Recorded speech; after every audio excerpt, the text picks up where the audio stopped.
What's up guys, Dan here, Coalcracker Bushcraft. Super excited about this project, super excited about this project, and it's going to be a multi-week, I guess, project that we can say. So there's gonna be a bunch of videos related to this. Now, I'm gonna just give it a quick disclaimer. If I get on a tangent of something and I'm super excited about a video, I might throw some other stuff in there.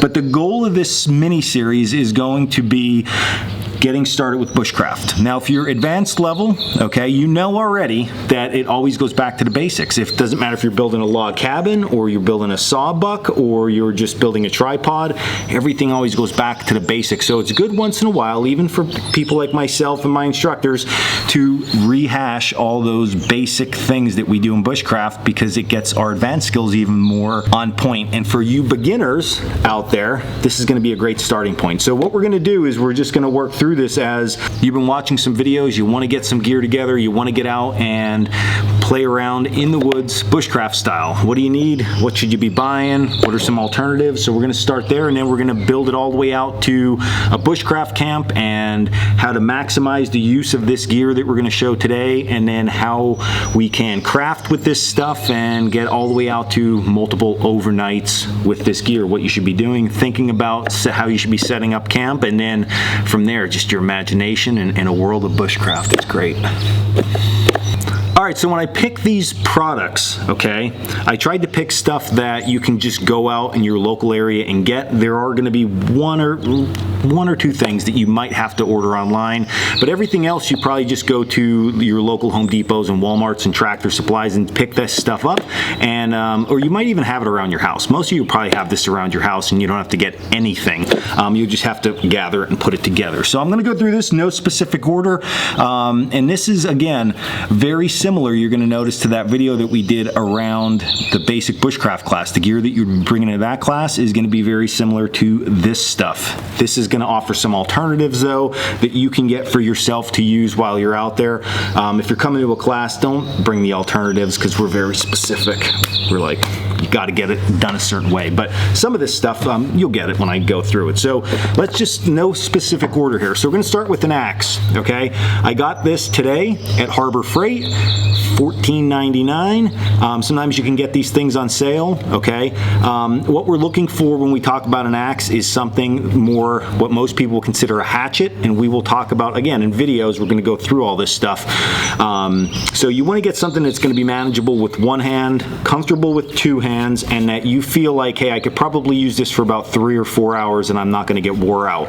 So pick yourself up some type of axe. It doesn't have to be this one, but some type of manageable hatchet axe that you can use. Now, while you are at the hardware store, I want you to pick up a file, because you're probably going to need to touch this thing up, which we'll talk about here in an upcoming video. So make sure you pick yourself up a file. These are normally like $2. This is one I just had laying around. I have to get that. Then I need you to dig in your gear room. I'm sure everybody has a pocket knife, okay? So just get yourself a folding pocket knife. This will take care of everything that this can't take care of, and you will be good to go. Now, if for some reason you don't have just a pocket knife, very simple, you can use a multi-tool. I'm okay with that, because most of these multi-tools have a blade somewhere on them. Look at that. So this has a pocket knife built in, so I'm okay with the multi-tool. Now, next thing is you're gonna wanna get yourself a metal water bottle. This is a stainless steel bottle, okay? Single wall, not insulated. It's gonna work a little bit better for you. And this is a clean canteen. You can get at the dollar store or on Amazon single wall bottles, very cheap, okay? If you have Dollar Tree near you, they always have metal bottles. Go grab one of them, they're $1. Now, to go along with that, grab a cup. So I have a cup here, an old Coalcracker cup, that my bottle fits in, but you don't have to go that route, okay? You can just get yourself a metal coffee mug. So this was a metal coffee mug, one of them enamelware mugs, or something fun that we found was this right here, which is for powdered sugar, okay? What's cool with this is you can make char cloth in this, believe it or not, even with all them holes, you can make char cloth. Then you can take the lid off and use it to drink or to cook with. And if you're making anything like pine needle tea or like sumac lemonade, which we're gonna be making here soon, okay, you could put this lid back on and use it as a strainer. So if you see one of these at the dollar store, pick it up with your water bottle and you'll be set. All right, next thing is fire starting. So you're gonna need matches. Now, I always tell everybody, you gotta get Yuko brand matches. They are the best matches out there, okay? But if you're super on a budget and you have to use these, we're only gonna really be using these 1 or 2 times. You can get these, I don't even like saying this because somebody's gonna show up at class with these, but you can get these for your own use because you'll probably go out on a nice day to do some of this stuff, so you're welcome to get these, but I would highly recommend get yourself some safety matches. Then these can just be part of your kit always, and trust me, you will use them. Now, the one thing that I was saying that you're gonna have to order online, you have to get a flint and steel kit. So you're gonna get a steel striker that looks like this, not a ferro rod, steel striker, and it should come with pieces of flint, okay? So that's important, you get a flint and steel set. And then what you're gonna need is an Altoids tin. Now this is burned out, so you're not gonna find one on the shelf like this, but an Altoids tin with the mints. If you hate the mints, dump them out. And then inside your Altoids tin, okay, I want you to put some cotton material. So a washcloth, cut up your underwear, cut up an old t-shirt, and stick it inside there. You don't have to do anything with it yet, but you will need that for this, okay? And then we move on to some cordage and rope. So you're gonna need paracord. 100 foot of paracord is gonna be fine. 550 cord, don't get the fancy stuff with anything inside of it, just 550 paracord, okay? 100 foot. Again, at the dollar store, jute twine. And then you're gonna need bank line. I'm gonna put a link down in the description for bank line. You can get that stuff off of Amazon. If you don't wanna buy that, any type of nylon twine is gonna work just fine as long as it's not a really big diameter. It has to be smaller diameter than the 550 cord, okay? So you can go and you can just get some nylon twine and use that in place of the bank line. All right, so next is a tarp. So we're always saying oilcloth, oilcloth, oilcloth. This is a great investment, but it is expensive. So if you're just trying this out for the first time, it might not be what you wanna do. So you are welcome to use a poly tarp. This came from Harbor Freight with my axe today, okay? This is the 7x9 tarp, okay? And we will go over how to set this up and how to set this up at your camp. So you can get a tarp just like that. If you have a tarp already, use it. I mean, if you have a blue one, you could use that. We might point our fingers at you and smirk a little bit, but all kidding aside, if you have a tarp, as long as it's not overly big, you'll be set to go, okay? Now, there's some odd and end things here that I'm gonna show, and there are gonna be some things as I was going through here that we might have to do at home, meaning we're gonna need duct tape for some stuff and things like that. So that kind of thing, that's not gonna really be part of your kit. So when we get to videos that we need that stuff or projects we need that stuff, we'll just tell you ahead of time.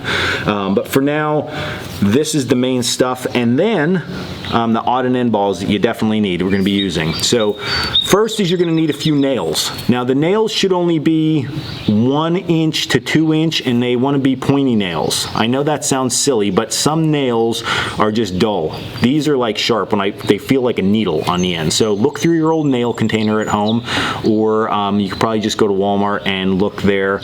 Get yourself some nails that have also heads on them. So they should have the little flat traditional nail head. You really don't want finishing nails, although I have one here. This will get the job done, but not as well. So just 2 or 3 nails will be good.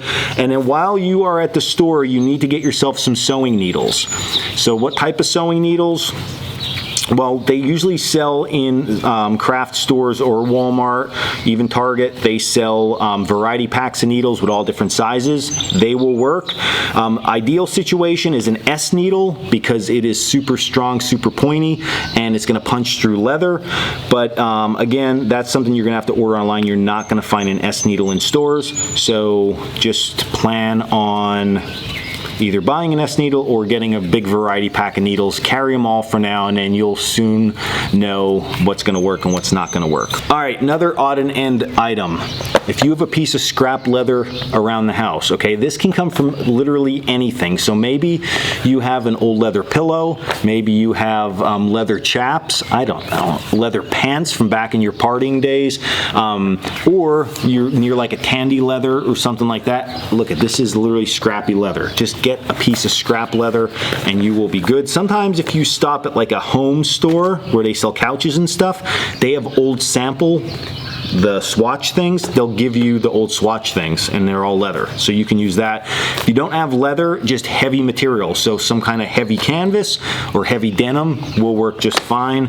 And then you need something to carry this all in, so an old backpack around, or get a fancy Bushcraft backpack, haversack, something like that that you can put your items in so you can go in and out of camp with. And then when you have all that, you will be good to go, and we can start heading out into the great outdoors and getting some stuff done bushcraft style. So that's what we're looking at for this. This is the things that you're going to need. And again, you can follow along on each one of these videos. Some of them are going to be more education based, meaning not that they're not all education based, but what I mean by that is the fact that some of them it's just a topic we're going to cover. So I could tell you right away, we're going to be picking a campsite, so we're going to talk about how to pick a proper campsite. So you really don't have to do much with that, but then once we get into the campsite, it's going to be knots and tarps and carving stuff and sharpening axes. You could do those videos along with us and follow right through.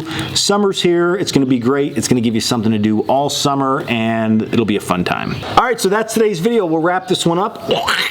All good to go. If you enjoyed this video, hit like and subscribe down below. You can also check us out at coalcrackerbushcraft.com for all our classes, our gear, and our blog. And until the next video, stay in the woods.